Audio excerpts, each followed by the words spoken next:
Okay. Welcome to the Savage Circle, episode 29, featuring Stubbs and Wooldridge. We got DUI in the building for as long as the street will let them stay. We got Wooldridge, and we also have Dudley Stubbs. How's it going? Everything's good. What up? What up? Oh, man. All right. So, it's been one of those weeks. So much happening, but now it's just like you gotta get ready for another one to start. I just been working. Yeah. I hear you. A lot of work here, man. I do a job. I sit on my ass most of the time. Some of us aren't that lucky. I mean, I am one of those people who are that lucky, but like some of us aren't. Every 10 hours, I might work an hour. That's a good average. And get paid to do it. I'm not going to complain. Gets me out of the house so the wife doesn't kill me. That's important. Yeah. After 31 years, yeah, I got to figure out inventive ways to get out of the house where I live. Yeah. Oh man. Yeah. Once the kids move away, I don't have a buffer anymore. Duly noted. Duly noted. Yeah. He knows what I'm talking about. Those fingers went up. He knows exactly about. Once the kids move away, man, there's no buffer. Those plates will bounce off you first out of the kids. Oh man,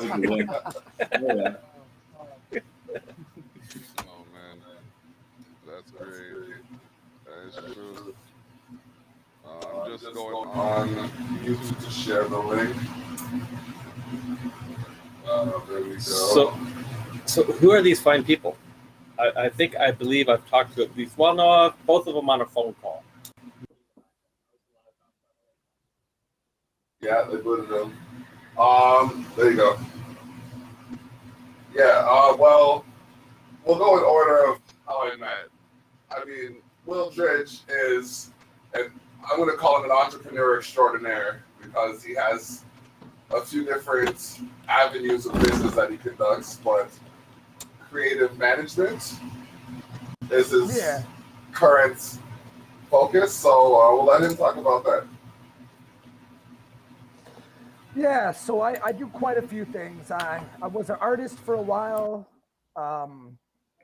back in a few years ago. I stopped doing that. I managed some local talent.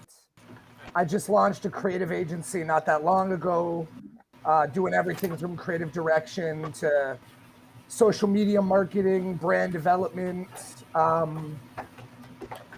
just have my hands in a lot of pots. Right now, the focus is the creative business, though. Where are you based out of?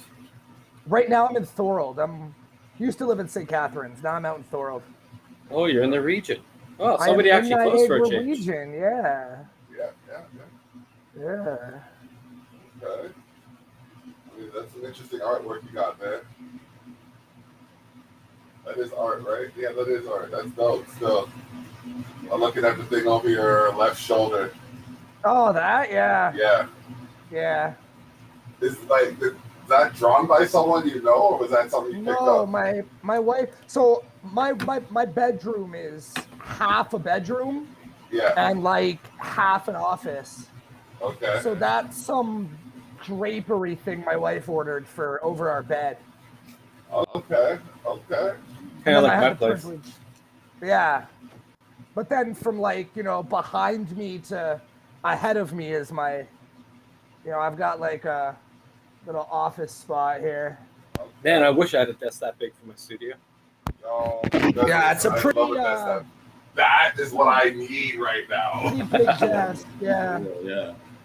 I have a little homemade, 3 foot by 1.5 foot table I made out of an old fucking countertop that holds my computer, a couple of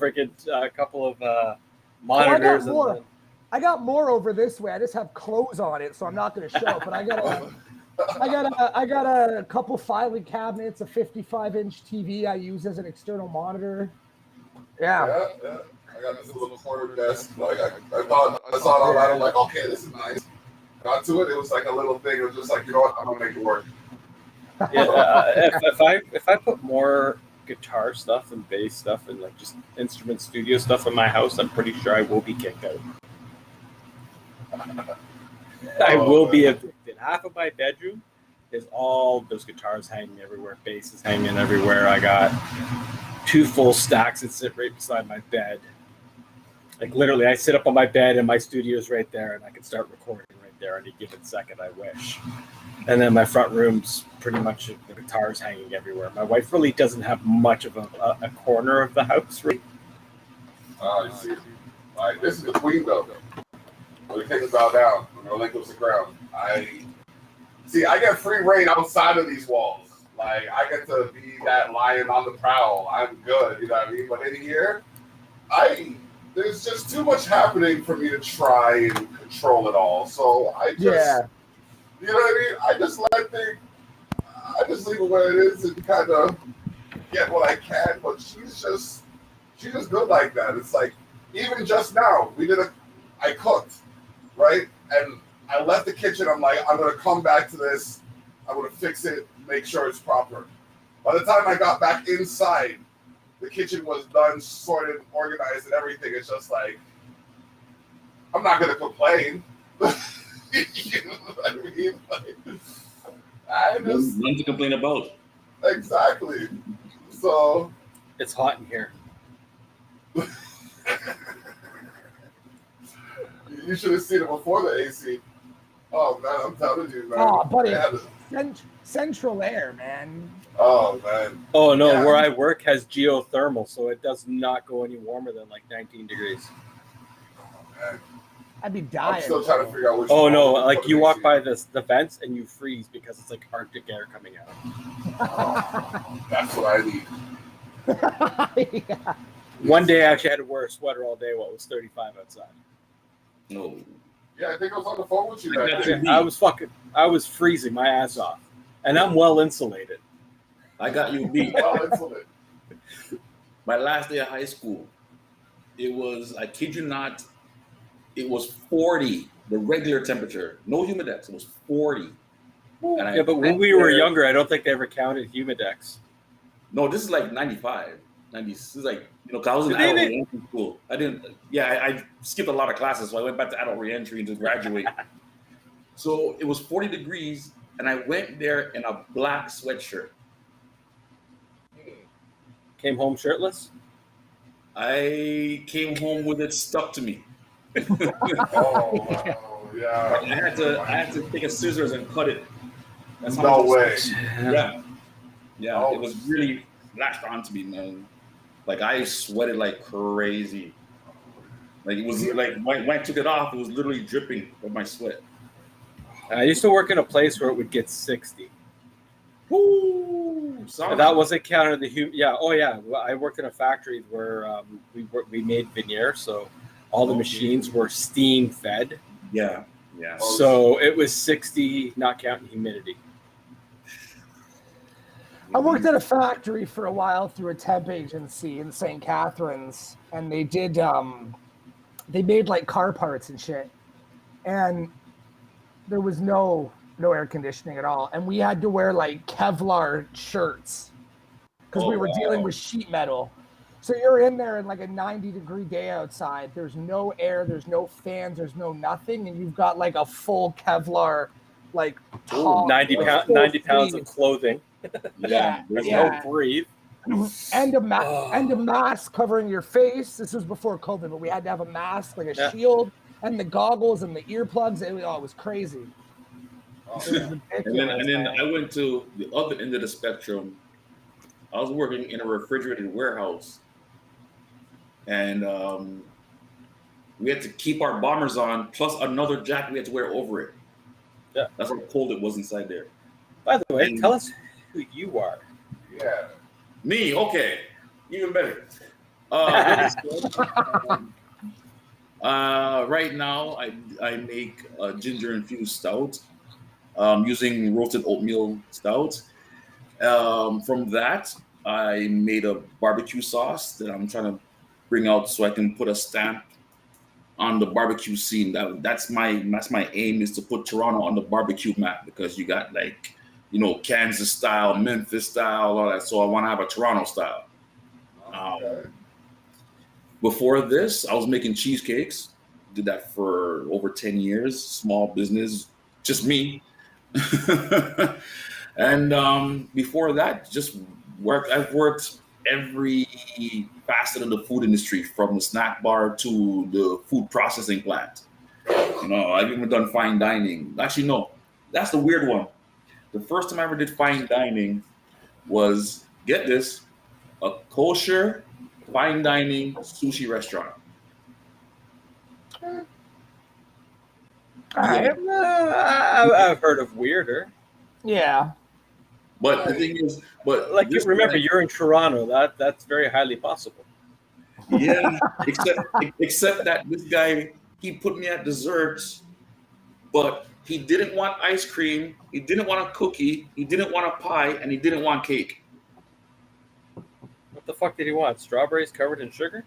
I don't know what he wanted. Oh my God. Nobody knew what he wanted. Wonton box. That's what he wanted. Yeah, you know. So right now I do hold on. I'll show you guys. Yeah, there's some crazy restaurants in Toronto. I remember. It's been a while. Hey, Fallon, our woman lady, our best buddy. This is my barbecue sauce here. Ooh. And we get to try that soon, don't we? That looks Good fun. flavor, stout base. So you see, it says Toronto style, right? So that's my aim, is to have a Toronto style barbecue. Now I know how everybody who watches our cooking show feels, because I just wanted to reach towards the camera and grab it, but it's not possible. We're gonna have that soon. I can't wait to try it. I can't wait to try the stout, because I'm a stout lover. I love my black. Yeah, I figured you'd like that. That's why. Nice thick stouts. I love my stouts. Oh, There it is. And ginger, even better. Even better. All right. So that's my stout. I can't wait. And then after this, I'm gonna start making stout bread. Okay. I've already made it before. I just want to try and market it now. Okay. But I was mainly making olive bread. I use black olives. Yeah. And the stout. It's a really, really hearty bread, something you have with a stew or something. Nice. So that's basically what I'm doing right now. I'm just trying to slowly build an empire. You made me very thirsty and hungry at the same time. We should talk. We should talk. Me and my agency might be able to help you come up with some strategies to make that dream happen. Okay. Yeah, we should definitely talk. Yeah, you should come out to the barbecue on August 21st. So Yo, I was just sharing this. on Facebook, and I was looking at that post.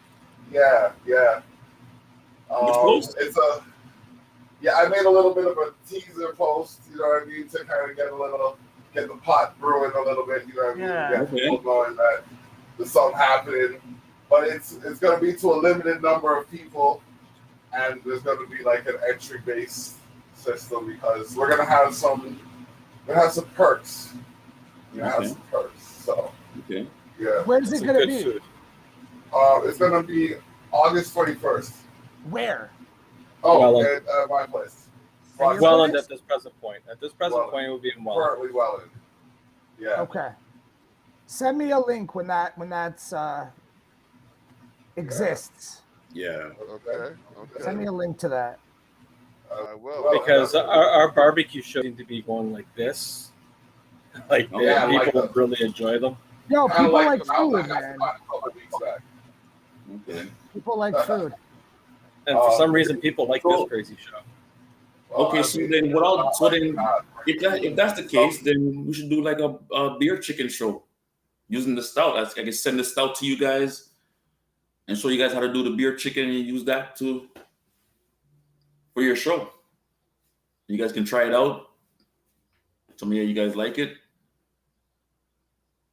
Hello. Pretty sure they froze. Yes, they're completely frozen. They are completely frozen. Yeah. So, anyways, now about the dreams. I don't know if are we still live at this point. I guess we are. It's counting. All right. Jeez. It turned into. Oh, somebody else coming in. All right. Yeah, we're still live. Okay. No, he's frozen again. Yo, you're on Facebook? Me, yeah. What's your Facebook? It's just Dudley Stubbs.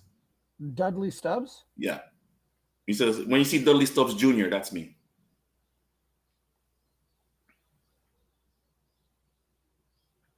Okay, I just added you as a friend. Okay, nice.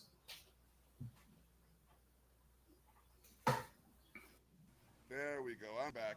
Yo, welcome back. Yes. It became the Will and Stubbs show for a minute there. Okay, so yeah, apparently things are going too well on my side, so the Gremlins decides to take over. But it's all good.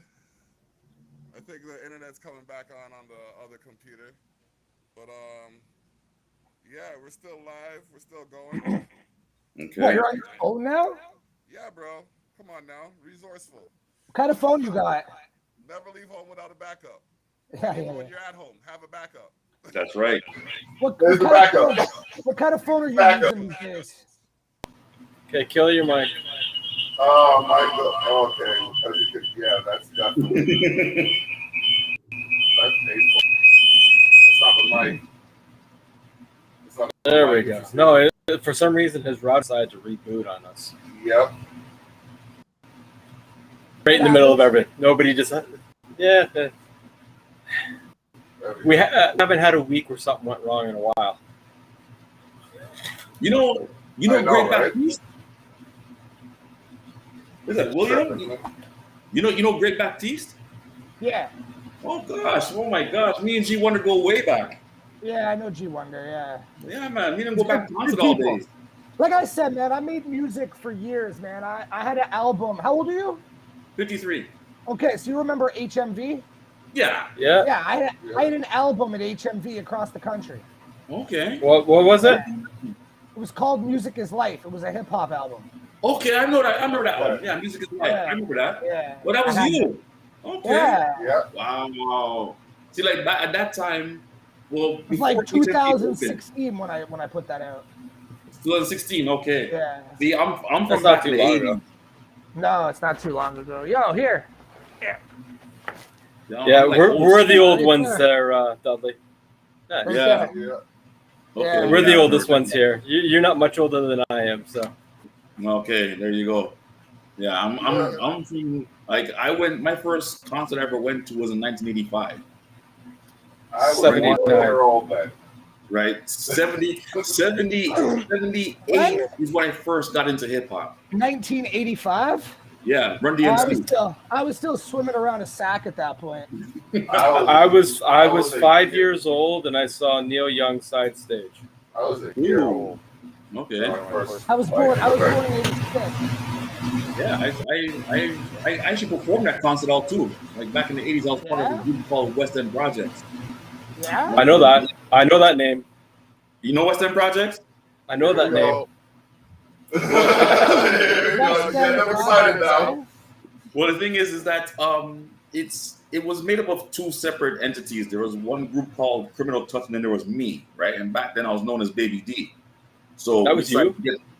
So we decided to get together and create the West End Projects. And back then it's like you didn't even need a demo tape to perform on stage. You just got to send your song into the radio station, and then boom, hey, how would you like to open up for so and so? Even then, all you had to do was walk into a fucking bar and say, hey, I just started a band last week. You got a slot? And they'd be like, come on in on a Wednesday. If you could bring me 15 people, we'll book you on a Thursday.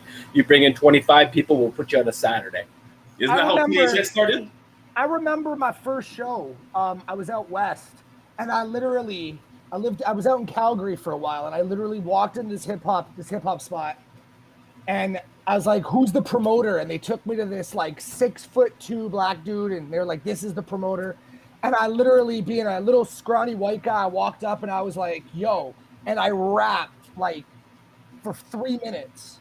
And this guy put me on like every single show. I had no music finished. I had nothing like out. And I just started making songs. Well, you know what? Same thing in my era is that when we got to perform on stage, we put out one song onto the radio, and it was actually Ron Nelson, 80.1 at the time. So he asked us, if we wanted to open up for KRS-One and Just Ice. I'm like, yeah, sure. So we actually spent the day with Just Ice, the day of the concert, all over downtown Toronto. KRS-One, man. KRS-One, and it was crazy. That's the second time he's come up today. No, I've opened for some crazy people, but like KRS-One, man. Yeah. Like I said, no demo tape, no record deal. Yo, the blog. You know what I'm saying? Okay, then we did a second show. Your boy's gone. Oh, well. Oh, okay. There it is. And keep getting kicked. We did a second show where we opened up for Schoolie D over at the Silver Dollar. Don't ask me why. And it was like, oh my God. And last week I was running wireless in the basement and didn't have a single problem. Not one. I was able to run a live soundboard while fucking miking and running a live band. Oh, wow. Yeah. All wirelessly and didn't have a single problem. Now I'm sitting 2 feet from the router, hooked up to a cord, and I'm getting kicked off every 2 minutes. Shout outs to Effects My Jerry. They were the ones that here. Oh, hi, Donna. Donna Cook. Anybody know? Donna, how you doing? How you doing? Long time no see. That name sounds familiar. She's one of the London crew, one of the supporters of what's going on. So, yeah, no, we got a performance happening on July 31st. Zach Burry and myself. I have to go and do some of the coordinating after this show. It's going to be at Lux Nightclub. So. Oh, you also have a show on the 1st. Oh yes, we have a serious show on. I'm not sure if I can. It's up to my boss. The wife has final say. It's her say. As much as I would love to be a part of it, it's up to my wife. Just know that I put the invite out there, and I shall. The slot shall be available should you have the capacity to present yourself, because it's hard not to talk about this issue without having people of that culture degree set. There, we have a few people actually that are going to be there. Michelle Young Crook, and then we have a few other people. Alicia, Tracy. Tracy, Alicia. Another lady named Fallon. Yeah. A different Fallon. The odds. What are the odds, right? So. Hopefully, she's half as awesome as our Fallon. Oh man, there's only one Fallon. There's two Fallons. She's Fallon. She's Fallon. If we're looking at phonetics, there's two different people. My chat's not even showing right now, so I can't even see who's in there. But we have a cavalcade. Rodrigo and Suchi. We're gonna have a cavalcade of personalities discussing cultural diversity and social cohesion, whether or not it's at risk. And your mic cuts out, and then you sound normal, and then it comes back, and then it's like 4 of you. It's the weirdest thing, bro. Change your mic pack. Change your mic pack. It's probably dying. See this? It's a wonderful chord. How is it still here? That goes straight into my board. I have one of those too. It runs directly into my beats. Straight into my board. Wow. Yeah, I don't have any shows coming up because I don't make music anymore. But so I guess when I come down there, I may have to go to your studio there because I still rhyme. Well, I got a studio in the basement here too. So all right. Yeah, we've made a few words come together after a show or two. Yeah. I currently have 2 full rigs sitting in the basement. Yeah. A guitar, my bass is down there, one of my guitars are down there. If this were risk, I'd be concerned about my territory.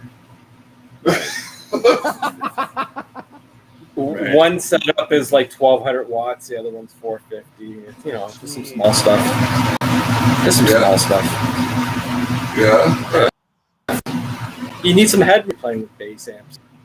And You noise. do. It's true. I only use bass amps for guitar and bass. One rig, 2 instruments, because I like the EQ. Like I have more control of my tone, right? With a bass amp than you do a guitar amp. I can make my guitar with lots of lows, but still have those mids and not that cut. I just like the resonance. I'm a fan of the resonance. I like to feel the music. So that boom. Yeah. You know what I mean? I like to feel that shake. Yeah. So I'm going to reset my link so I can see the chat, but y'all continue chopping it up. Yeah. I mean, that's like you stand in front of the speaker and just feel that bass hitting you, man. You know, you just like, yeah. Same thing. No, and I love a bass line in my music, so I have some heavy bass line. Yeah, I'm actually looking at buying another guitar, so wife's not too happy about it, but I'm ecstatic. I'm slowly creeping up to my old days of how many instruments I used to have. Oh, wow. When I lived in Toronto, I had 2 full drum kits, over 30 electrics, 40 electrics, 15, 20 basses, 10 acoustics. I had like a full-on studio. Nice. Wow. I want the digital route. Actually, my neighborhood friend who was getting drum lessons taught me how to play drums, and the first beat I played was Buffalo Gals, Malcolm McLaren. Yep. On live drums. Nice. 13 years old, 12 years old. My dad decided to put me on drums when I was 5. No, lucky, man. I hit 12 and said, I'm done with these. These are boring me. My dad was a drummer. My dad toured with Sky Sweetnam.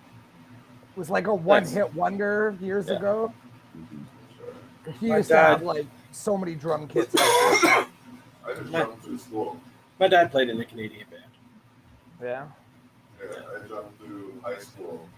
I went Did from you? trumpet to saxophone to drums. Yeah, most of my performing career has been relative to school.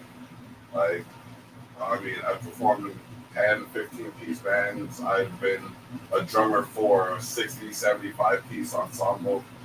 You know what I mean? It's been a wild ride kind of thing with that, because I found doing it through school, I had the support of that community kind of thing. So they were always, like, the parents were always there kind of thing, and people from the neighborhood would come around. And then when I branched off and went to like the academy, the International Academy of Design and Technology, it was more on me to bring that crowd to the performance kind of thing. That transition kind of showed me that I had a lot of work cut out for me, but I ended up doing like finding my niche in between, like, you know, a little bit of like artist development as well as promotion kind of thing, but like just being a support system for artists trying to find their next step is, you know, one of those things I found to be myself to be effective at. And like now businesses are like, I'm starting to work with a few more. I gotta mention Soulicious. I felt music. Yeah, we'll be here on the 21st as well. Okay. We're going to be having some Soulicious mac and cheese. Nice. So, we're going to have a good old-fashioned cookout, so bring your appetite. Speaking of high school music, I failed that. I failed music. Yo, what day is it? August what? August 21st. Yeah, I might have to bring Swish Tiles to that. Hey. Yeah, I'm not trying to. My dad was a pro, so he threw me on drums at 5. I had kind of no choice in it, so. I can top that. My dad came in 2nd place in Collingwood as an Elvis impersonator. Nice. My dad won a MTV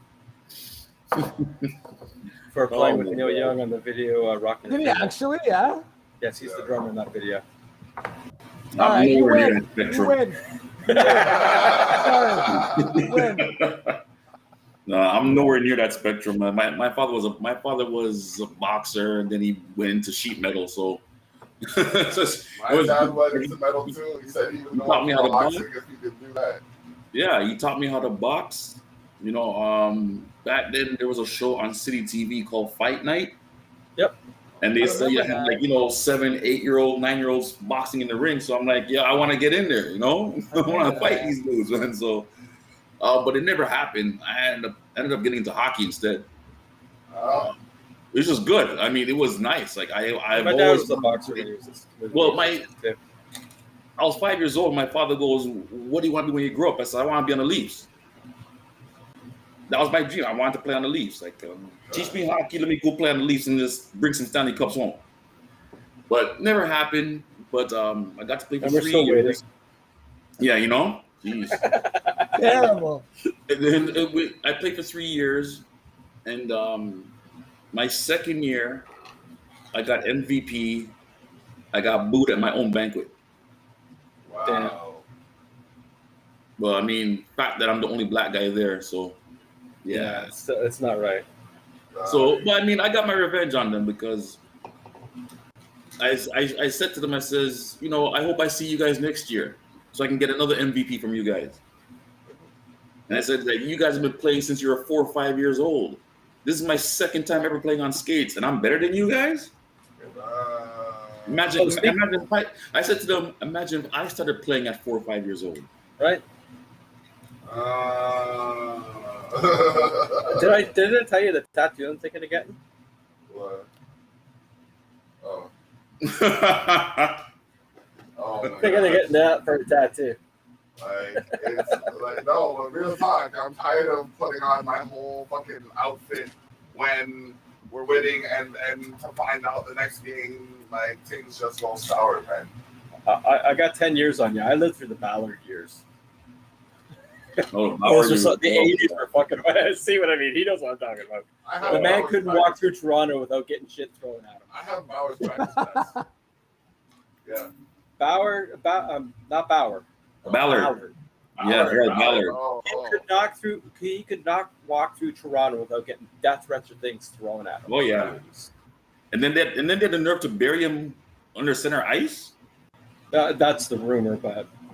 That's fine. Well, apparently Dave Tiger Williams went and urinated on center ice. I wouldn't doubt it. I wouldn't blame him. The whole alumni had some big get together. They went to Maple Leaf Gardens, got drunk, and Tiger Williams went out on center ice and pissed on him because that's where Harold Ballard was buried. Then that would be why we're cursed. Take that motherfucker up. He had to ruin the Leafs so bad that he's continuing in the afterlife. There you go, exactly. Like, I just don't understand what's looking at like game sevens. Why in game 7? You think by now you have mastered the skill set required to win a game 7. Watch all of your game 7, see where you failed, and don't do that shit. When you face a hot goaltender, you have no choice. No. Sorry, man. Carey Price this year got hot at the right time, and he's running the gambit.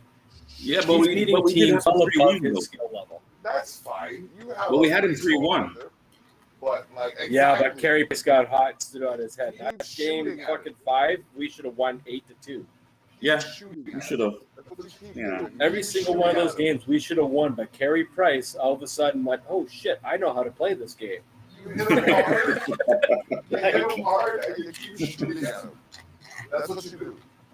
Yeah, but when you're going up against a generational goaltender that for some reason in the playoffs all of a sudden becomes the Boulin wall. Yeah, you shoot the fucking puck in his head. Yeah. Carey, I hate Montreal. I always have. But, I'm going to give props to a goaltender that can get hot at the right time, and all of a sudden that puck looks like a beach ball to him. Hey, I have played goalie for the greater percentage of the time I played hockey. So I can respect a goaltender in his prime coming into his skin. I get all of that, and that's proper. Well, fuck him. You know what I mean? Like, that's all I have to say about it. He beat my team, unless they win the Stanley Cup. There's no validation to his. Statistically, usually the team that beats the Leafs make it to the finals. Yeah, they're in the finals. Yes, I know.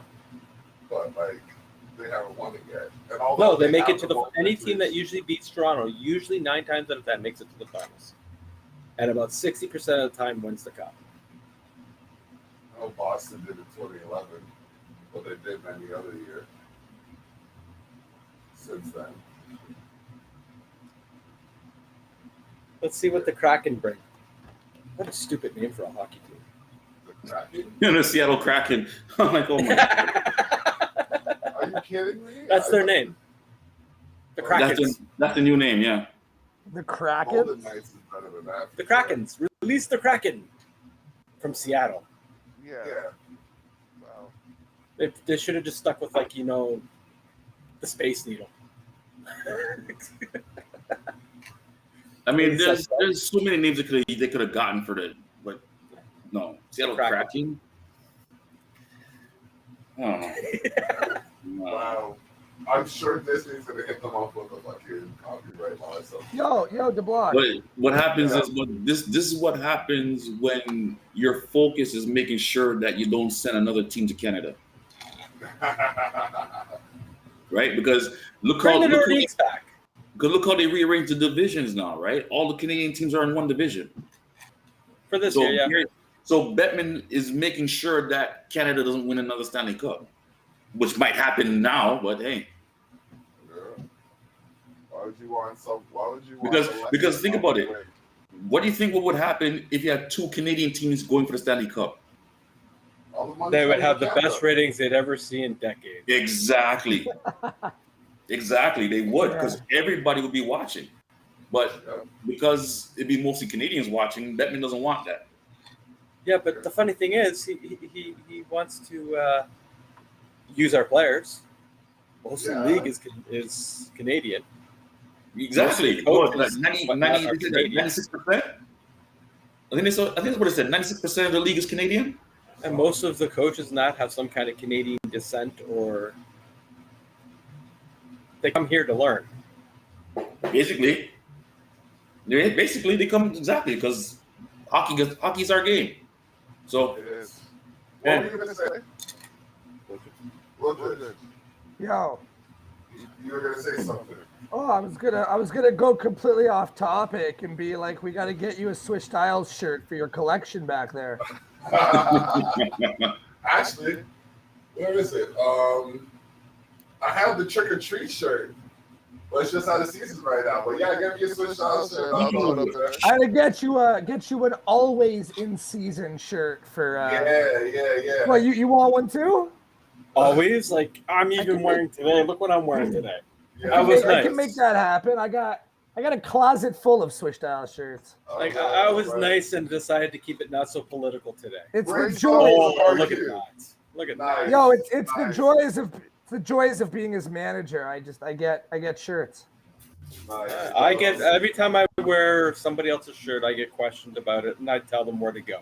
Like this is where you go. This is where you go. Check it out. Like we have. So you're the guy I got to give the shirt to. Okay.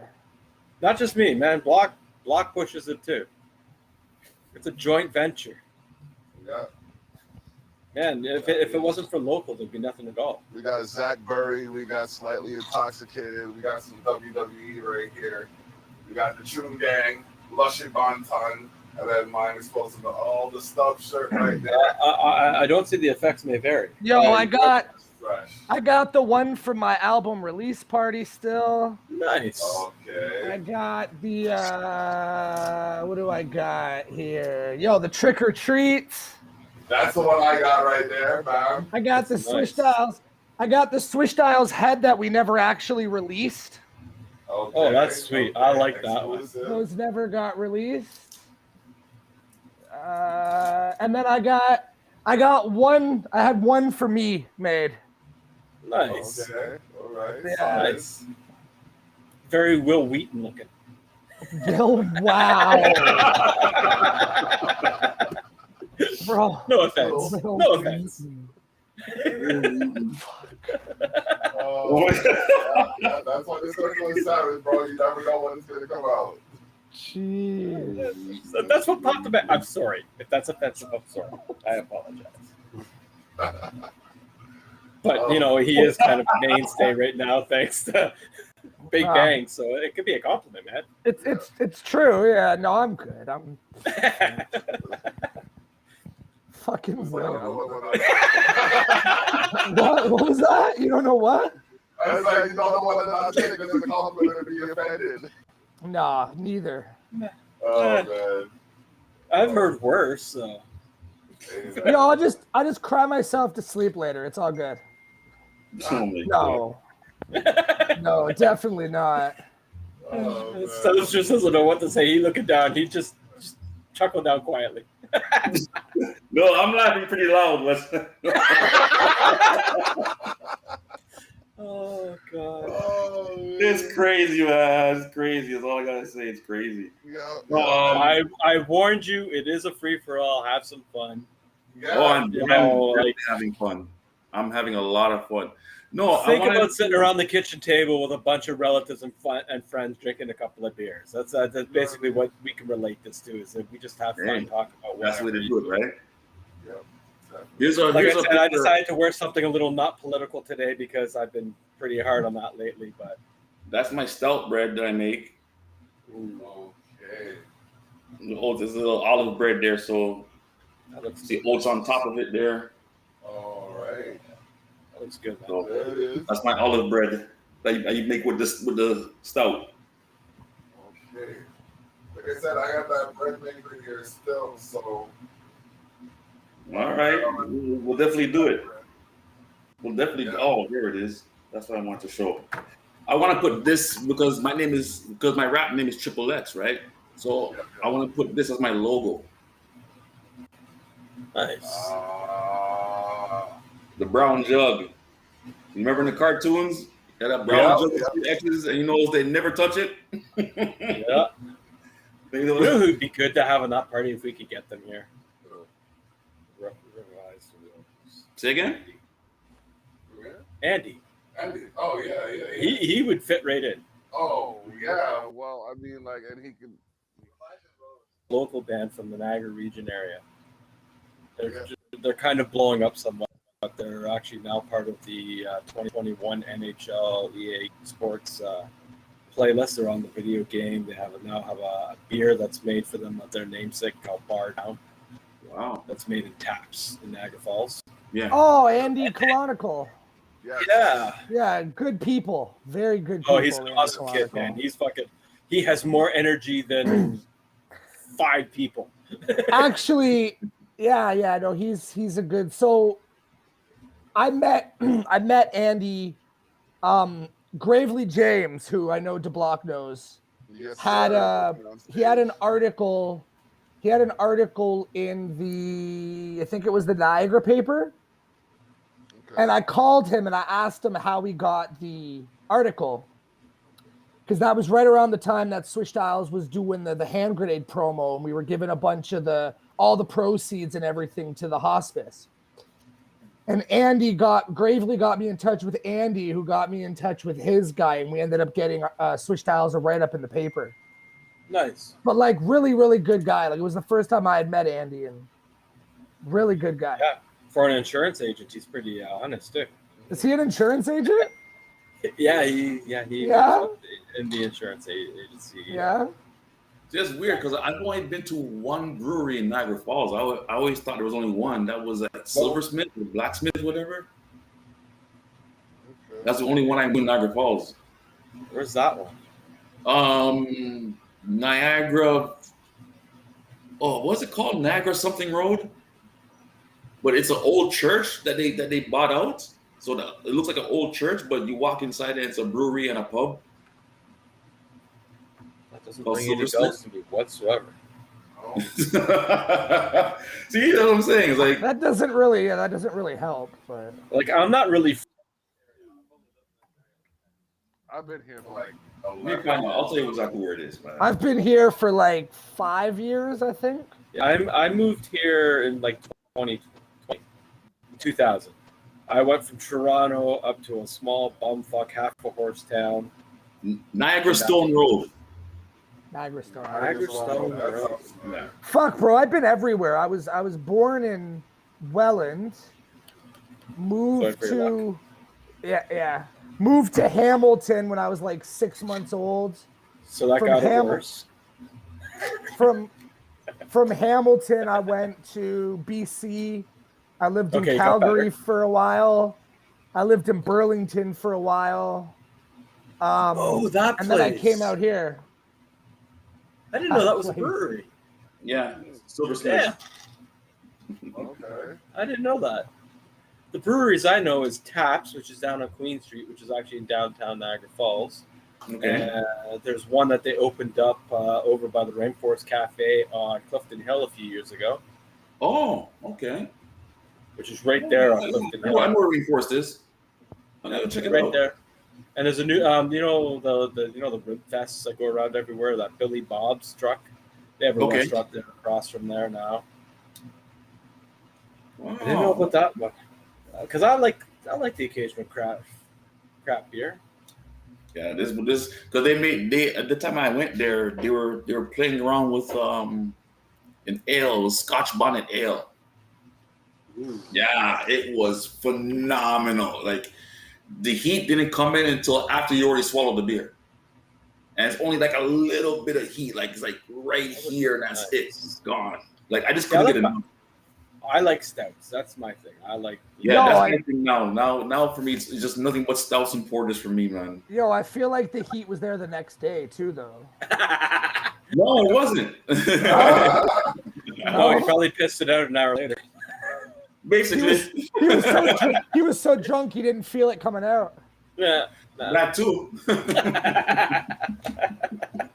No, that'd be an interesting try. Like that would be, yeah. Scotch. A couple of years ago, I tried that. I was gonna do a Scotch bonnet stout. Hopicity, is it? Yo, do it. Yeah, that'd be nice. Actually, Scotch bonnets and a stout would go nice. Well, yo, we're gonna take your business. We'll talk. We'll see what we can do. Okay. We're gonna collaborate on this to make sure that. Yeah, we'll see what we can do. Yeah, man, there's definitely some work we can do.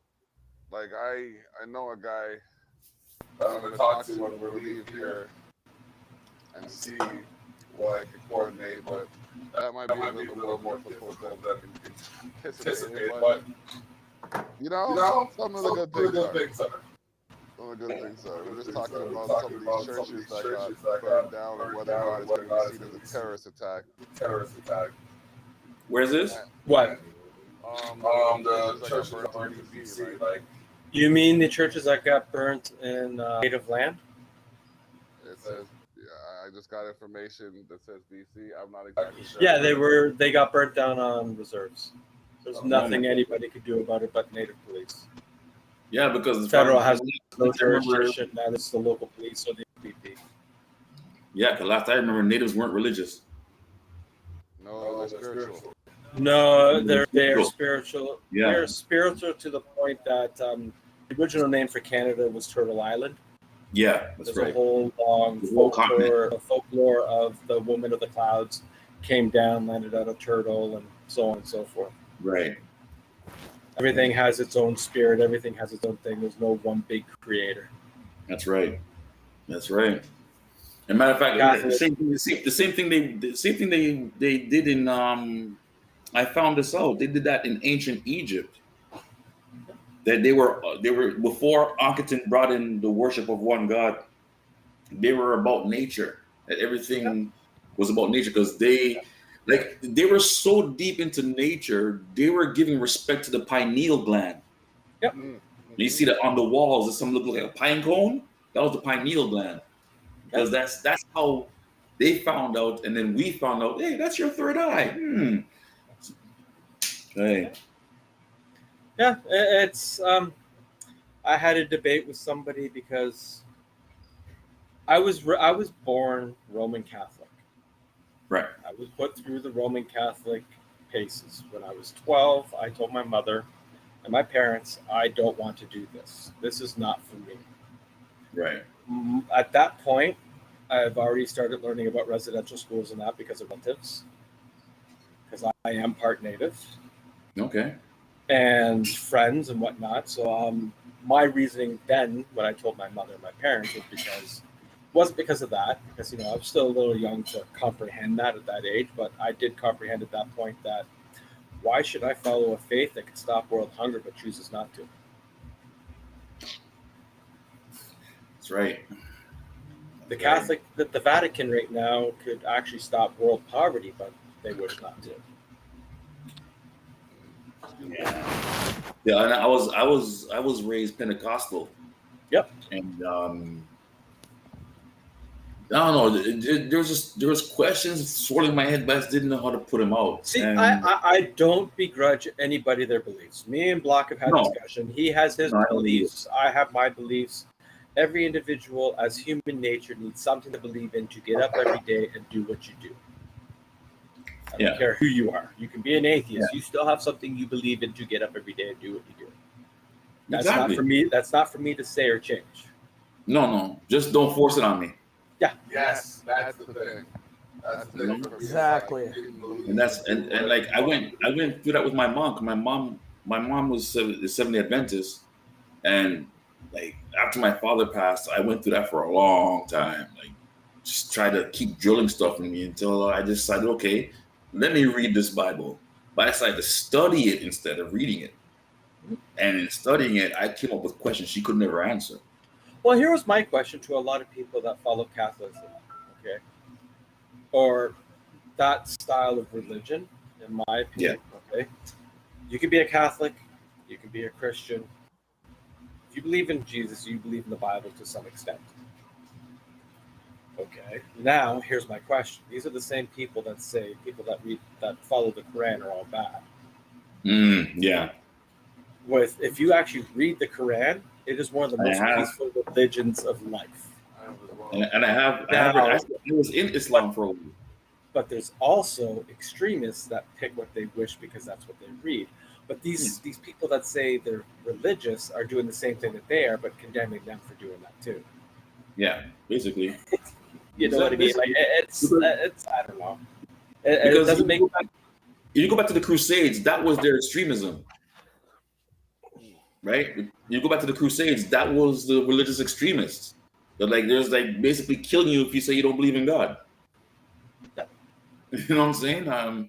But when I got into Islam, again, it's like a lot of questions, and then I found out that the Quran actually correlates with the New Testament, because a lot of the stories in the Quran are in the New Testament.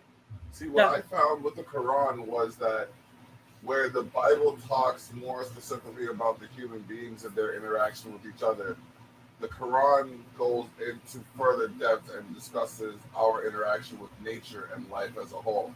Like it breaks down, there's one section where it's talking about ants and the birds and all that stuff. It's just like we have a higher connection, like a metaphysical connection to things that goes beyond our knowledge base or our perception. And that's when I decided that it wasn't just any one thing, but it's like going to a grocery store. It's like you're gonna take what you want for you and apply it to your life the way you see fit. Like not everybody wants to cook beef stroganoff. You know what I mean? Not everybody wants to cook pierogies and pork chops. But if you know what I mean, if you want to live a certain way or do a certain thing, you're going to prescribe to the way of life before you that's closest to the type of life you're trying to live. From what I understand of my interactions with people, anyways. Right. So, well, I mean, when I was like I said, I was in Islam, so I did everything: the Ramadan, the Eid al-Fitr, the Night of Power, everything. It was crazy. But what I find is also one of the most disciplined religions of all three. It's very disciplined. Three big ones, yes. It's extremely disciplined. But the funny thing is, I find they all overlap. They all have the same premise, the same idea. They just have different. Well, I mean, because Judaism is with the Torah, which is the first 5 books of the Bible. There you go, sort of in Christianity.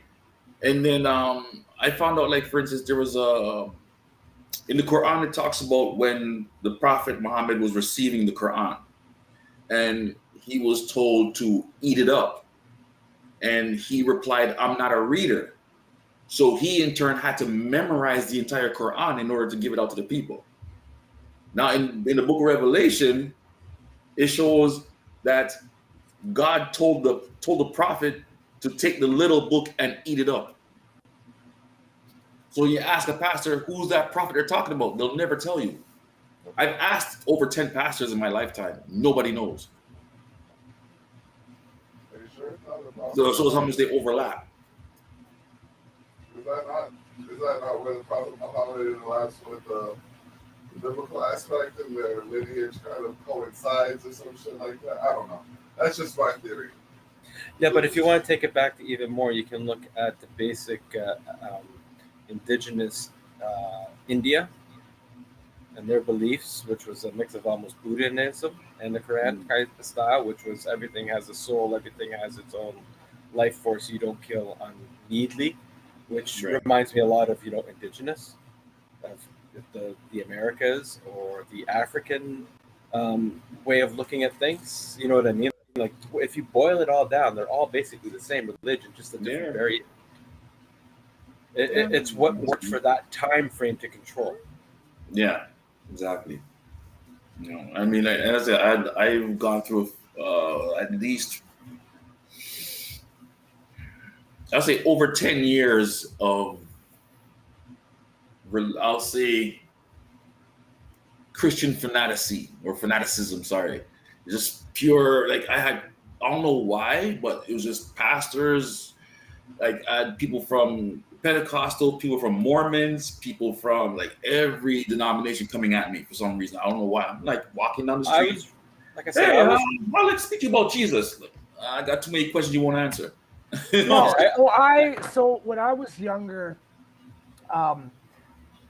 we lived in an apartment building, me and my dad, and across from us was a family. I want to say they were from Trinidad. They were mixed. They were Trinidad and somewhere else. And they were very like highly religious. Yeah.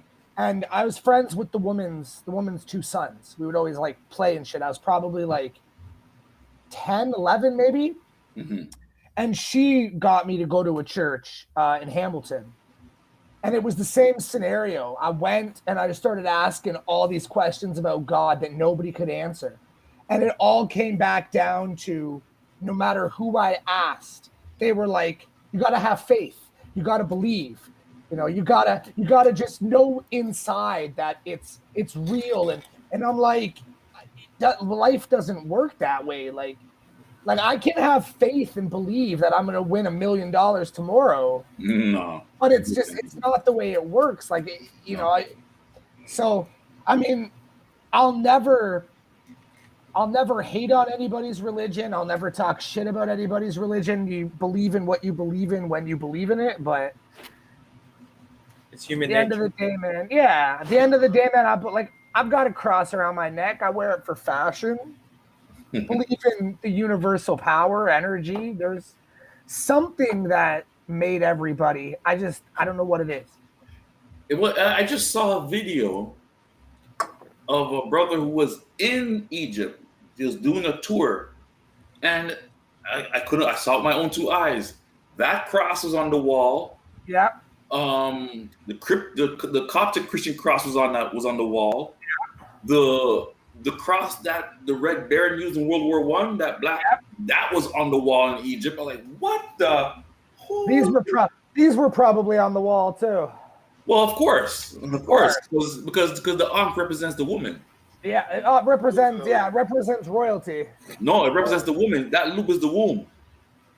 That too, yeah. Because the fallopian tubes. Right? It depends on what part of the world you're in and what that symbol means. Well, it means multiple things. Yeah, it's like Germany killed the swastika, which originally was a Viking sign for power and strength. Yeah, in some places they'll tell you that represents the woman. Some people will tell you that they carried it when the royalty carried it on their arm. It's multiple different meanings. Well, in ancient Kemet, where it came from, it represents the woman because that was a sign for Aset. Right. I really don't. A lot of people don't know that, but yeah. It came directly from ancient Kemet. So now that eye That eye is the eye. Looks like the eye of not the eye of Ra, the eye of Heru, Osiris. Oh. right? I don't know if you can see that very well. Oh, it's not showing up real well. God damn it. I have 2nd century ancient Hebrew on me. Oh, okay. Well, I see it. Yeah, I see it. I see that now. I see it. It was for a punk band I was in. Okay. And we want it stood for Scruba. Oh. Sex crazed rhinoceros on bad acid.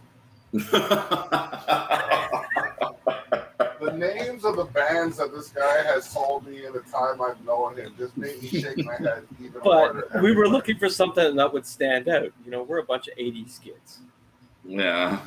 who, for boredom, would read books about different shit. Well, yeah, because back in Language. the 80s, I was a comic book kid back in the 80s, so yeah. Yep, so was I. I was a big comic book kid. As a matter of fact, in 1988, when Star Trek Next Generation was around, me and the guys sat around and we said back then that, yeah, Jean-Luc Picard, he'd make a perfect Professor X. Yep. That was back when the old school X-Men cartoon was on and Wolverine had an Australian accent. While being portrayed as a Canadian.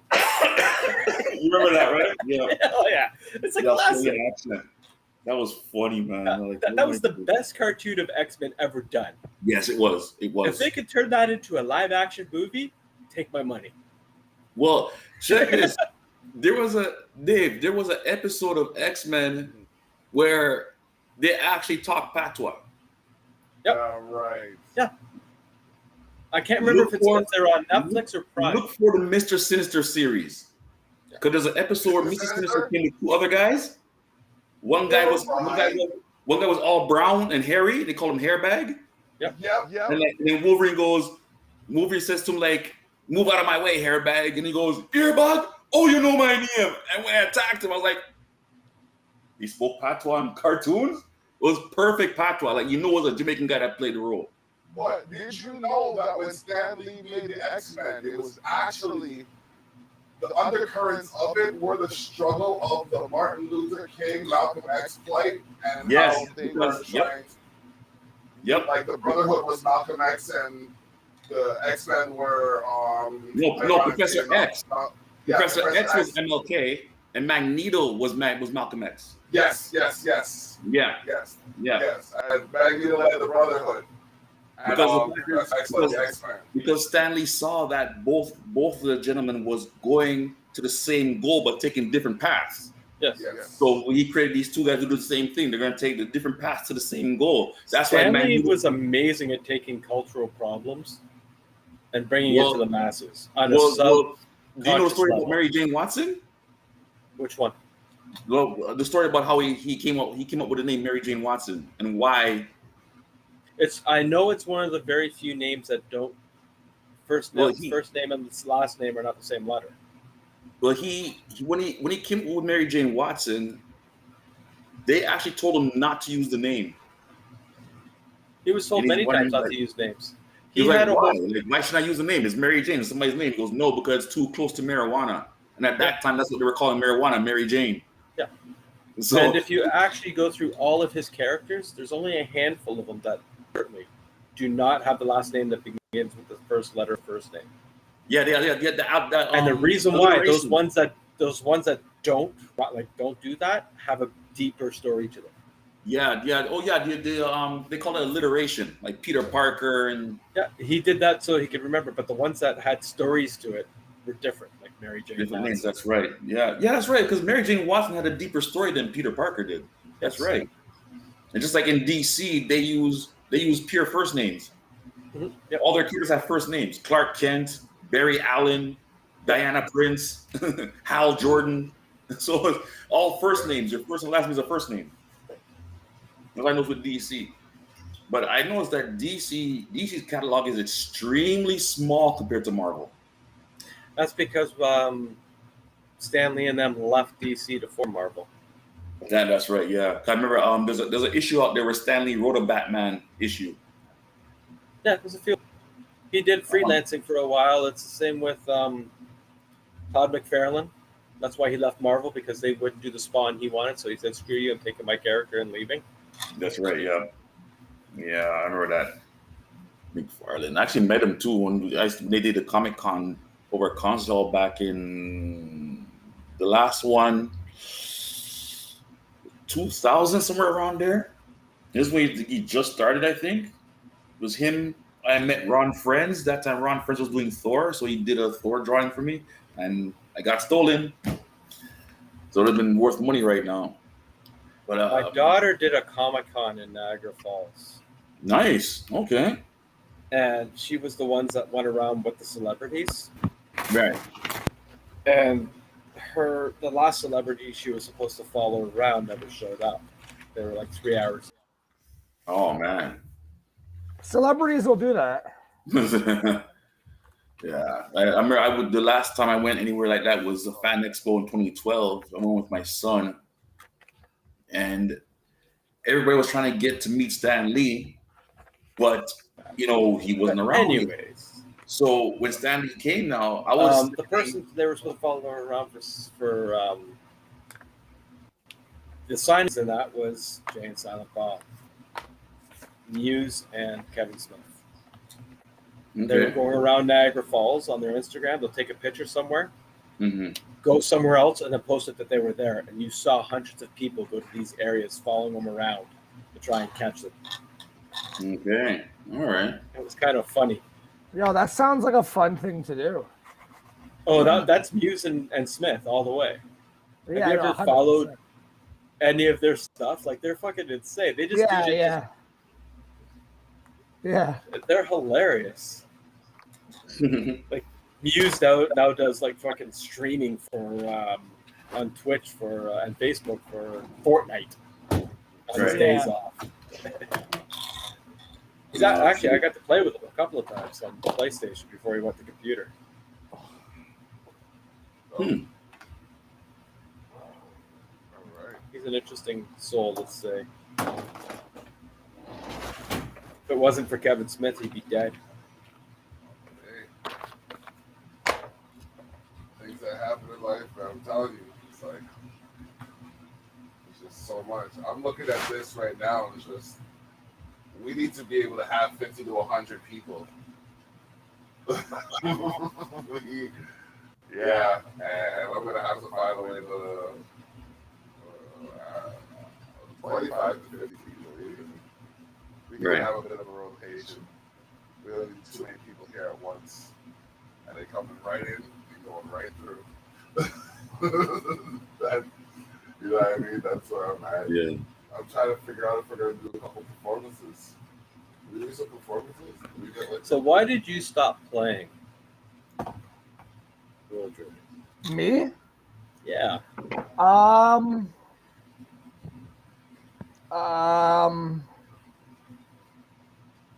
I mean,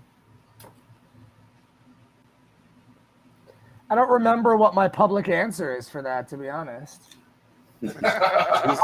Honestly, okay, I'll just I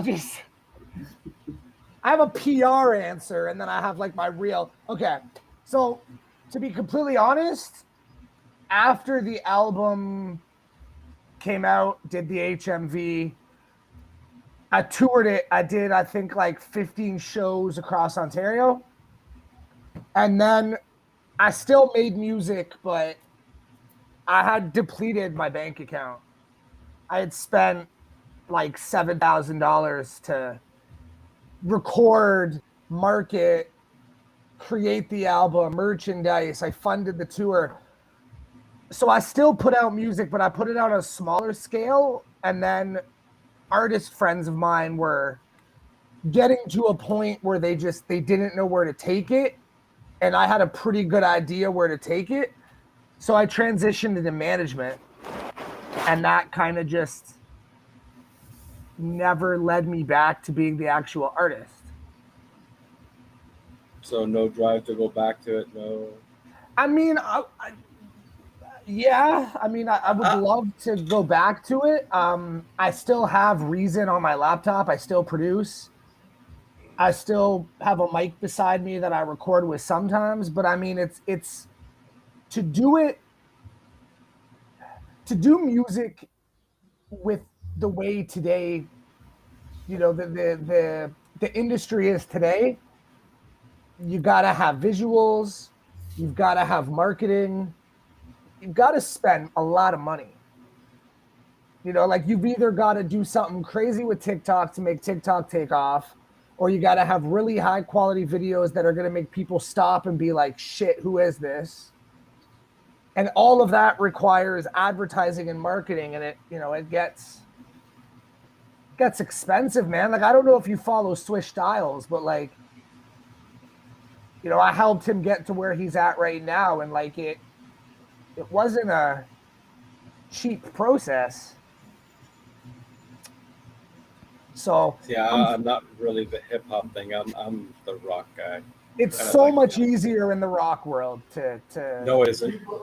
It is. Huh?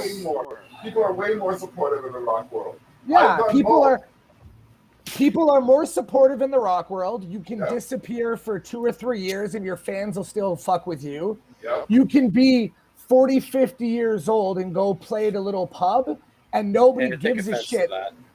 I'm not saying you're 40 or 50 you're playing at a little pub, but I'm saying that depends on what hip hop you're dealing with, because what I'm seeing is all the gun and gang rappers and groups, where are they?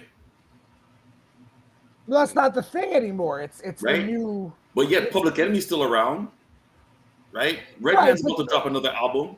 Right. But DJ's about to drop another album. You got to understand, though, that these guys are already established. I'm talking about somebody at my level who had a following and then left for 3 years to come back now.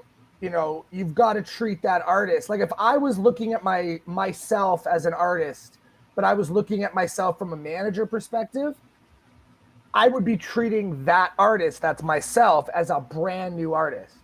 You've got to reestablish your connections. You've got to reestablish yourself as you can compete in this scene. What I did in 2016 was amazing for me at that point. Right. But HMD doesn't even exist anymore. The type of music on that album isn't what people listen to today. Right. Everything is completely different. So that's the main reason I've never really gotten back into it, is just because I'm the kind of guy where if I'm going to do something, I want to do it right. Yeah. I don't want to half-ass. I don't want to, like, I still have a distribution deal with a company in Toronto. Okay. I could send them music right now and it'd be on Spotify and Apple and all those things within a week. Wow. But if I'm going to do that, I want to be able to fund it. I want to be able to do ads. I want to be able to do this. I want to be able to really shit or get off the pot. And, now being behind the scenes, I work with artists. I work with gamers. I work with businesses. Like, I don't know. I'm comfortable in this creative management pocket that I've stumbled into. I ask anybody that says they've gotten out of music, because I could not do it. I would kill someone. Well, so publicly I'm out of music. Behind the scenes, I still write. Look, man, like, this is a really ghetto looking mic. I'm all about the sound quality, not the aesthetics. Mm-hmm. I don't care what it looks like as long as it sounds good, but like right there, man. Dude, I'm using a 90s condenser that's used for amps right now. Yeah, like I still have that, bro. Like I've got that still, man. I've got the newest version of Reason. Like, come on, man. I still have that. Okay. I was just curious. You said you got out of it. That was your words. Yeah. So I had to question. Like, you know what I mean? Yeah. So like hobby-wise, man, I still mess around. Shit, we lost you. No volume. No volume. I think he unplugged himself. Am I back? Yeah? Yeah, you're back. Maybe. I don't know. Yeah, so like behind the scenes, I'll probably make music till the day I die. It's what I fell in love with when I was 13, but publicly... I just had to ask. You said that you stepped out, made me curious.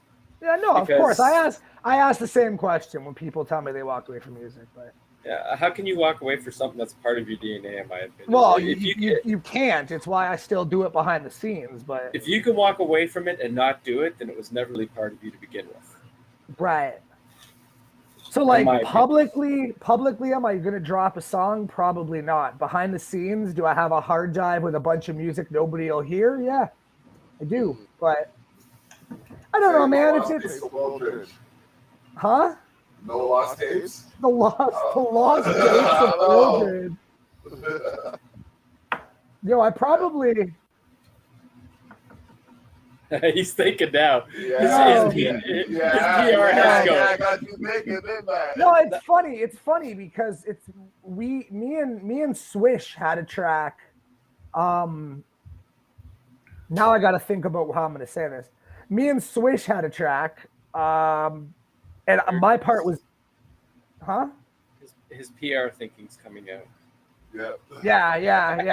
My PR thinking's because I gotta watch what I say about Swish Styles.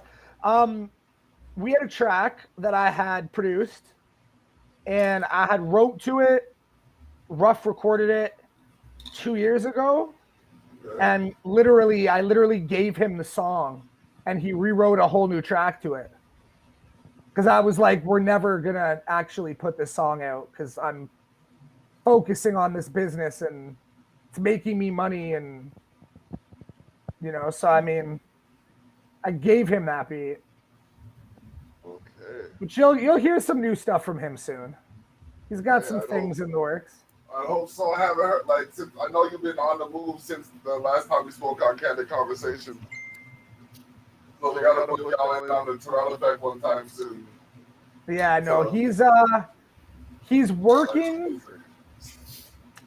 PR thought process again. He's working on something. I will leave it at that. He's working on something. All right. People will hear some stuff very soon from him. I just record and give it out. You know what? I've been trying so hard, but I've been holding it in so long. I'm starting to cry. I'm going to the bathroom. I'll be right back.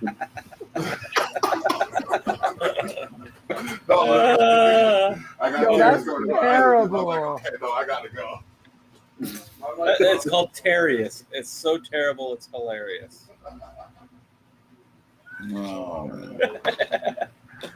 But no, I was just curious. You said you walked away, and I had to ask. Yeah, no, I yeah, of course, man. It's you never really walk away. It's just publicly I've walked away because other stuff started working, and it was like, you want to focus on something else more than I mean, behind the scenes, losing money like the rest of us. Well, I mean, yeah, I'm still losing money like the rest of us, but you don't get into music to make $1 million, especially if you're Canadian. No, I got it, man. I got into music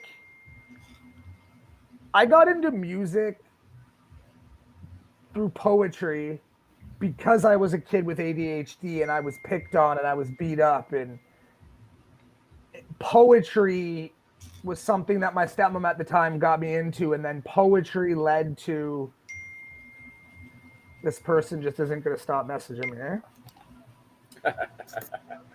Okay. Poetry led into like what was rap, but I didn't know at the time. And then that just led into to rap. And then from there, production. And I just wanted to be, as cliche as this sounds, I just wanted to be accepted. I wanted to be cool. I wanted to go to school and be, I can rap. And then and people be like, man, that's crazy. Like, this guy's cool. That's all I really wanted at the end of the day. That's what most artists get into music for, is like, right. I was picked on. I was beat up. People were stealing my clothing. We didn't have a lot of money, so everybody's wearing high-end stuff, and I'm wearing, like, you remember Stitches brand? Yep. I'm wearing Stitches. I'm wearing Echo when it was, or Exco. Echo pants. Yes. Not Echo, Exco. Yeah, I remember that. Yeah, I'm wearing the Exco pants, and everybody, like, I just wanted to be quote-unquote cool at the time, and I got into music, and it's funny, man, because music led me to graphic design. Nice. And then I did graphic design for a long time. And then that led into marketing. And then everything just started leading into everything. And then I was like, man, I'm just going to like officially launch a creative agency because, you know, if I can't do it, I've got somebody in pocket that can. Right. Okay, let's go around the group here. The song or band that got you into music. Everybody has at least one. What was it? Me? Yep. Eminem. Marshall Mathers LP. Good LP. Was.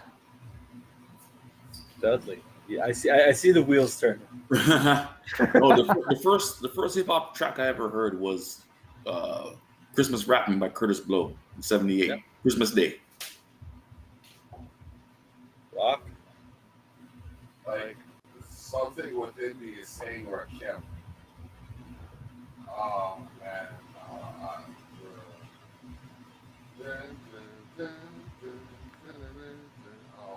Why is the name not coming to me? It was a song by Rakim, and I think it was his delivery and his ability to like bounce around on different words. And I think he was another one of the few artists who has a catalog where you can't really hear him swearing too tough, if at all. You know what I mean? So that, huh?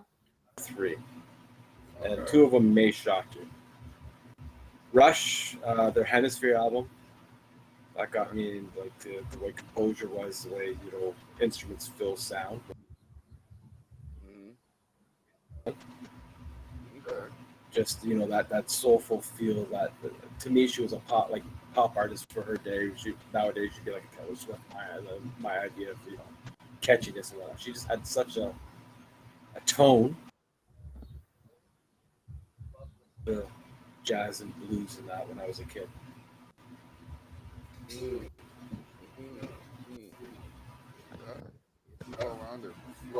Like when I first started learning to play guitar seriously, I learned from folk musicians and jazz musicians on a stick, which somehow led to metal nowadays. I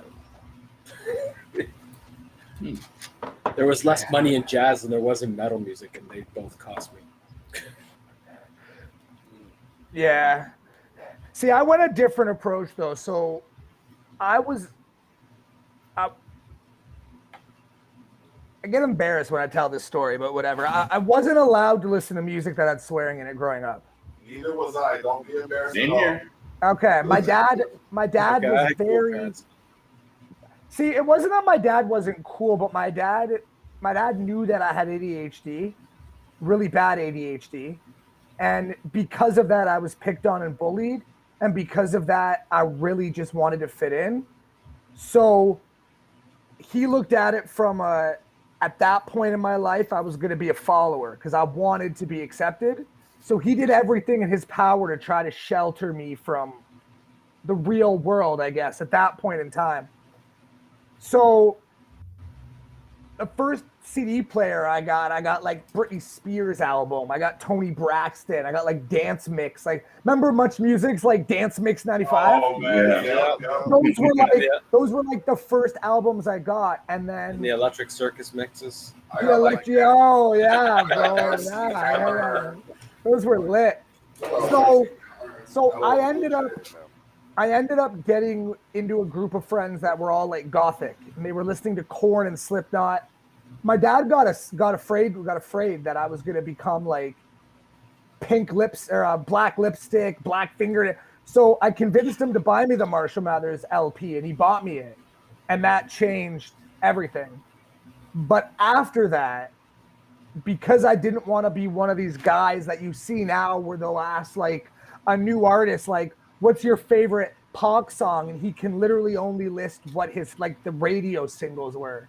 So I went back and I started listening to, Notorious Big. I started listening to The Roots. I started listening to the Fugees. I started listening to, I love Big Daddy Kane. Yeah. So, the Eminem album made me want to make music as a rapper. Listening to Dr. Dre's productions and what the Roots were doing really wanted me to produce. Oh, the Roots are great. Even still on the Oh, yeah. Tonight Show with the man, like those guys are insane. They're talented beyond belief, and they're so humble about it. Yeah, oh yeah. Like, you know what I mean? Like they have so much talent oozing from them. They don't have to do a night show. No, they don't have to like, do you know what I mean? Like, and they're so humble, and they have no fun. They have no problem making fun of what they've done as themselves, or they have fun with music in general. Yeah, they don't have to do that at all. Oh, hell no. You guys are laughing, but no, it's just they're so musically inclined. They could really write their own ticket right now. The way Right. So the Roots, and then the Fugees, and then that led me to like Big Daddy Kane, and then that led me to other. And then it's funny because like my wife always says like I should have been born in the '80s, because then as I got into the production. Like I should have been I was born in the '80s, but I should have been. You should have been an '80s child. I should have been an '80s child, is what I meant. Yeah, because as I got into music production and I started trying to figure who are they sampling? What are they sampling? And then listening to those samples, I fell in love with that '80s. Like even now, I don't even listen to. The majority of my Spotify playlist is really old '80s, like Phil Collins. I don't even know, man. I'm looking at it now. Duran. Yeah, I've got just standard. I've got the standard hip hop on here, but I got Annie Lennox. She was great vocalist. Yeah, I've got Queen. Yeah, obviously you got to listen to Queen. Unless you're an anti-Disney person. Or a homophobe.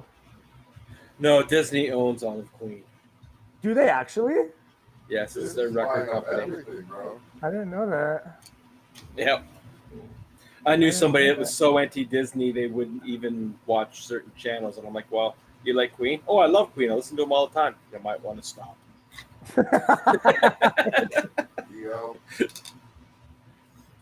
No, Queen's great, and I like their non-hits. Like Bicycle Race was amazing. Yeah. I mean, the hits are great, but if you know the non-hits, then yeah. Yeah, Frank Zappa. Yeah. There's great musicianship right there, and the only reason he put lyrics on it was because the record company went, you need lyrics, so he went, fine, let's sing songs like "Why Does It Hurt When I Pee," "Don't Eat the Yellow Snow." Just to piss them off. Yeah. And this is the Savage Circle. Hey, man. This is the Savage Circle where DeBlock holds his shit until his eyes tear up. Oh, man. Hey, listen, man. When Nature calls, I got to answer. I was trying to entertain the guests. Jesus, man. Man. Last week was fun. We had full band. 4-piece band in the basement, acoustic drums, whole nine. I didn't even make it for my own show. I was just busy downstairs. No, we tapped in. You had it set up, and we tuned in every couple of minutes. We were just down there hanging out, jamming, and having fun. Man, you're in your element, bro. I could feel the happiness. He's like, oh, I can teach you about this. Wait, hold on. I'm going to teach you about that. Hey, man, being a musician and having years is about sharing your knowledge. Yep. Definite. If I can't share what I've learned, and then what's the point of learning it?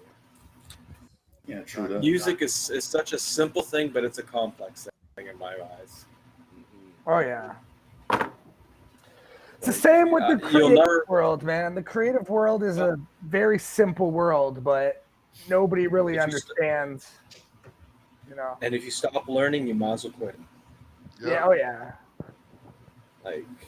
That's and the thing is, when they came, they saw my gear and they're like, "Oh, that's so old school." Yeah, well, some of the stuff I have had since I was 16, and I still use it today.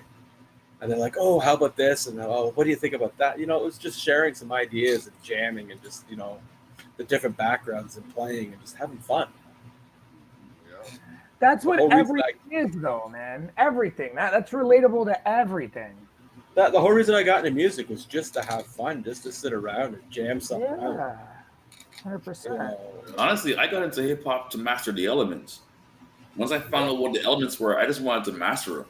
Yeah, the first thing I got into was breakdancing, and then after that, I got into graffiti writing, then MCing, then DJing, then beatboxing.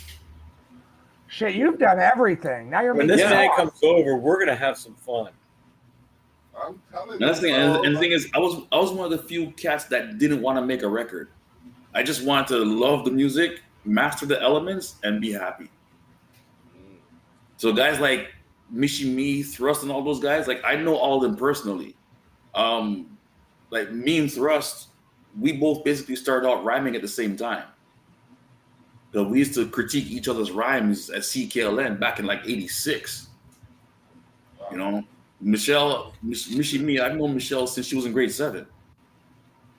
You know, I met Maestro back when he was called MC Melody. Fuck it, jeez. So, yeah, these guys go way back, but that's the thing. Like, I didn't want to make a record, right? And all these guys wanted to make a record, so a lot of them guys stopped talking to me. And that's why he was an I was there. He is an I was there. See, that's the thing. Because I don't use my connections the way what people want me to, I've lost a lot of friends over the years. Right. Right. Like, I used to go to school down the street from the Bare Naked Ladies. We all hung out in the same fucking place. Nice. A jam studio I was in had I Mother Earth fucking above us and Our Lady Peace below us. Wow. I grew up watching Tal Bachman in diapers. while his daddy was playing in a jam space. I've been to a do you remember the Fitzgerald down on Queen Street East? Say it again? The Fitzgerald down on Okay, yeah. Works down there. My dad played there with members of Rush and Yo-Yo under the band named the. Wow! Holy damn! Crazy. Toronto is such a crazy place where you meet a lot of people. I remember bumping into Drake when he was still a fucking TV star on Degrassi. Wheelchair Jimmy. I met Drake in I think it was 2014. I was at a studio, B-Town Sound in Burlington, and my buddy is now signed to Boy Wonder's label. Okay. But I ended up going. Huh? Boy Wonder? Yeah. So my buddy goes by Chef Bayer. He produced, you know, the O.B. O'Brien track, Steve Nash? Okay, I think I see it, yeah. Yeah, he produced. No, okay. So the Drake's guy, O.B. O'Brien, who's from Hamilton, put out a record called Steve Nash. It sampled Biggie. The label, Diddy didn't want to clear the sample. So it was never supposed to hit radio, and it got leaked. And it became like a #1 record. So I went and saw my buddy at the studio, and I'm sitting in the studio. I had to sign a whole bunch of paperwork. They're like some big VIP guys in the building, and I'm like, all right. And I'm literally sitting on a 3-seater couch in this 20-foot by 15-foot room with his big TV and his monitors, and we're just sitting there, we're just chatting and stuff. And I played him my song Lost Together that ended up going on my album when I dropped the album for HMV. And as the song is playing, side door opens and fucking Drake walks in. Sits right down beside me and it's like, yo, what's up? What's your name? And like we started chatting, like, and this was he was signed to Wayne, but he wasn't like super huge. I think that was like the first album he put out before he really blew up. But he was humble as fuck at that point anyway. That's so hard. He could even sell a blank disc. Well, the first time I booked into any type of celebrity was in 1985. Twice in the same summer. I went to Star Sound Records on Yonge Street, I'm looking through some records, and I saw an arm go by my left side and reach for a record, and I look, and I see the arm, like, holy shit, it's DJ Red Alert. Damn, nice. I was like, it's amazing. I remember back in the day, the 80s and 90s, you could walk anywhere in Toronto, down in Kew Gardens, down by the beaches, and you would run into like celebrities that you would not. We're in the slums of the beaches. What the fuck are you doing down here? You know what I mean? Like 1989 Yonge Street, 1:30 in the morning. We're at Big Slice. There's 6 of us. We decided, let's just go down there and have some Big Slice. Eating. The Big Slice. Who's walking by? Simply Red. Yeah. Oh, what the? Sloan for years had a office down by Much Music on Queen Street. Which one? Sloan, the guys from out west. Okay, yeah. East, right? They used to have a little studio and office down on Queen Street. You could see them all the time down there. And they'd come up and talk to the buskers and everything. 2012, I'm walking down Yonge Street. Me and my boy are just walking down the street. It's like 11 o'clock at night. Guy walking this way on his phone, bumps into us. Who is it? It was Chaos. He's like, yo, my bad. Walk off the earth. We used to busk with them. They were on one corner. We'd be on another. Really? Yeah. They used to busk. They used to, a couple of them would come in from Burlington and busk at Spadina and Queen. You just walk around Toronto back in the day.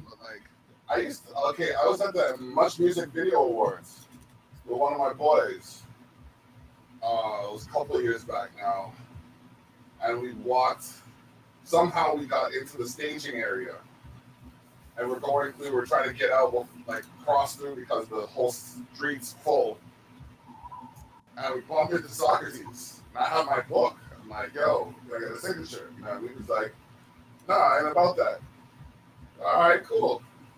So I'm there, I hold my shit away. I'm all like, all right, cool. This is how we are. This is how we're gonna do shit. All right, cool. So walk up a little bit, and then bump into fucking Bishop. And I'm about to say, like I'm putting my book away, so he's like, what's that you got there? I'm like, it's a signature book. I'm like, okay. I'm like, can I get a signature? He's like, yeah. I'm like, got a signature there. It's just like, all right. That was pretty dope. That was like one of the first, like, Toronto, like, interactions I had with, like, a Toronto artist. Or 2 Toronto artists at the same time. And then fast forward to the next summer, somehow, one of the photographers from the Much Music Video Awards saw me at Wasaga Beach and remembered me for my shirt. That was like my first experience for someone recognized me on for any reason actually. But I used to embarrass the hell out of Rick the Town. Rick Campanelli. Yeah. When he was with Much Music, I used to work at Wing Joint, and he frequented there quite a bit. He would, and his incognito outfit was like a khaki jacket and a Gilligan hat, and he would sit there and eat his wings. So every time he went live on like Much Music, I'd be like typing in, "Hey, dude, I saw what you ate today." And fucking just creep him out live on the air. It was fucking hilarious. Just to watch him get really uncomfortable because he was a fucking douche. Oh man. Who was that? Rick Campanelli. I've heard he was an asshole. Oh, I have stories that I will not say on air about what he has done. But it's insane. Like he thought he was higher than what he is. Yeah, I met Strombolopoulos when I was like, George is fucking amazing. Oh, he was. So my uncle actually took me. I wanted to see the Much Music building. I was probably like 12, 13. We went to Toronto. It was the first time I'd been to Toronto. And I really want to see it because I was like Electric Circus fan, Much Music fan, Rap City fan. Like I wanted to see. Yeah. So we walked in and the woman at the reception was like, "Oh, we're not doing visitors right now or whatever." And I don't remember my exact reaction, but I didn't cry, but I remember I got really upset. And he came over and was like, "I'll take you through the place," and walked me through it.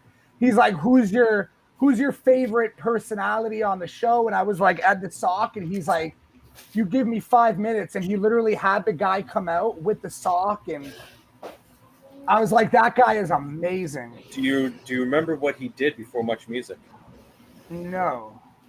He was the overnight radio personality for the Edge 102. That's where I met him and first started talking to him. There's a lot of nostalgia in this conversation. He was the overnight radio host. That would make sense. Edge. Yeah. Remember Edge 102? Yeah, when it was good. Yeah. Back when it was good, yeah. When it was good. I met a lot. When I first listened to it, they were in Brampton. Yeah, they were in a basement. Right? They were right beside an AM station, 790, that used to play. AM 790 used to play a lot of R&B and slow jams on Thursday nights back in the 80s. And then they had a rock band on like Friday nights or something like put in their requests and whatnot. And, if you had a girlfriend, whatever, you put in a request to your girl and they play it on the radio. So, your girl's like, I didn't put my name on. So this is crazy. And then it was like Friday, they did like a rock show. Yeah, I remember. It was great. Yeah, 102 wasn't that. Because 102 used to be a new wave station. Yep. They were playing a lot of new wave back in the 80s. It was the hottest thing to listen to in the 90s in Toronto. Yeah. But no, I worked at the Skydome the first 3.5 years it opened. Nice. I almost got my ass kicked for running over Rod Stewart. Oh my God. The Skydome, and apparently he was getting escorted, and I was like running with my head down, and I bumped into somebody. I looked up. Some little white dude on the ground and a really large black man looking at me, getting ready to throw me, and he ended up signing a $1 bill for me. Yeah, Rod Stewart is tough still. I'm not gonna lie. Let's see. You knocked him on his ass, and he still gave you an autograph. Yeah, I was told. I was like 14, 15. I was late for work, so I'm just fucking running full tilt. No one's supposed to be down there. We're gonna have to do this again. I'm gonna have to I hate to do this, but we're gonna have to call it soon because I got other matters to tend to tonight.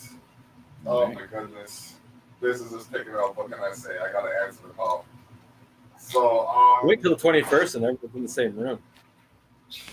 Man, You won't end that call. Nah, man, the 21st we probably gonna bleed into. We'll just turn on microphones and videos. We'll have cameras everywhere. It's gonna be a free for all. A lot of free for all, but it's definitely gonna be something interesting. It will turn into a free for all. Who are you joking? I'm gonna have to move some shit. I'm gonna have to put that over there. Much better. I won't say how many people were here last year. It was pushing. We operate under regulation. We're having fun. No, it'd be great. It's interesting having a large group of people that have similarities but differences. Speaking of similar differences, that album is available on all streaming platforms. Your boy The Block and Zach Murray have that album in October. All right, yeah, you gotta end the you call. gotta do some pimping too, by the way. I gotta do some pimping. Everyone gets to pimp something on the way out. Yeah. So, Dudley, what's your talk? What's your sign off?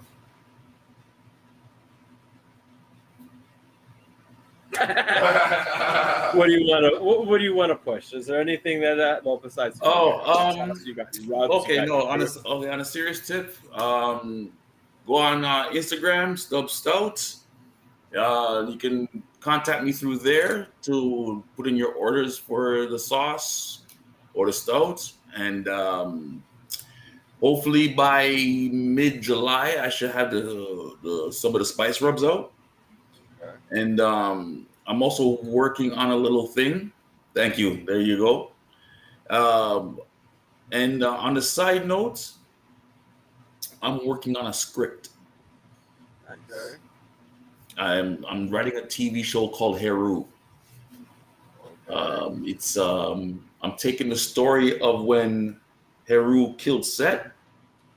I'm taking that story and putting it into modern times. Interesting. Okay. Like, do you remember a movie called O with Mekhi Phifer years ago? The high school movie? Yeah. Well, that was Shakespeare's Othello. Yep. Yes. And they put it into a high school field. So I'm doing kind of the same thing, taking something from back then and putting it into present Same time. with the modernization of Romeo and Juliet that what's his name did. Yeah. That's great. Doing that as a little side project. But for now, I'm trying to really, I want to get this sauce going. I want to get people into doing a Toronto style barbecue, so we don't have to depend on nobody else. We just have our own. I can't wait thing. to try this barbecue sauce. I really can't. And this ale. I can't wait to do this stout, man. I love stouts. Oh, don't worry, man. It's gonna be coming, man. Everybody's gonna be able to try it. Everybody's gonna enjoy it. My slogan for my beer is it's for beer enjoyers. I don't want nobody guzzling my stout. Sit back, chill, take your sips, and enjoy. See, I have a motto. When it comes to drinking, it's what I like, not what I can afford. Right. I drink less. And I enjoy what I drink. There you go. So, yeah, that's about it for me. All right. So we look forward to having you back on again. Definitely. Can't wait. It's going to be August 21st. It's I don't know if it's invite only or like a special invitation. Maybe we'll do some giveaway for a spot. Who knows? Let's see. Yeah, we'll do something. It's going to be good. And then we have Wooldridge here, Mr. PR, behind the scenes producer, quiet man. And there's gonna be an apron giveaway. Okay. All right. Oh. I'm gonna have an apron made with the barbecue sauce logo on it, and do a raffle or something like that giveaway. Nice. And I know Wooldridge has something to do. I have the tickets here. I have the raffle tickets here already, so you ain't got to worry about getting those. So yeah. All right. So we got Wooldridge though. He still has yeah. I know you gotta go, but we gotta be nice. I thought he said his piece already. That's what I was going. But I don't hear him.